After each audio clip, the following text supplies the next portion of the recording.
Khi mà cắt thiết kế đầu này thì chúng ta sẽ sử dụng cái kỹ thuật là giảm trọng lượng tròn. Phân khu thì chúng ta sẽ là mấy cái kiểu đầu ngày hôm nay thì mọi người sẽ nhìn thấy phân khu như nhau. Mỗi một người thì cái khung sọ, hộp sọ sẽ khác nhau.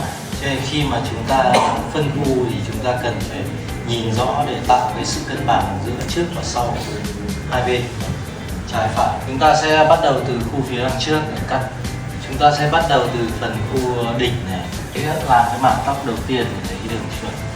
Và cái độ dài phần đỉnh đây thì chúng ta sẽ là lấy cái điểm chuẩn là cái độ dài ngang với cả cái lượng thầy đang cầm này. Lúc này thì vẫn góc độ vẫn là vuông với cả ra đầu, nó sẽ không nghiêng về sau, không nghiêng về trước.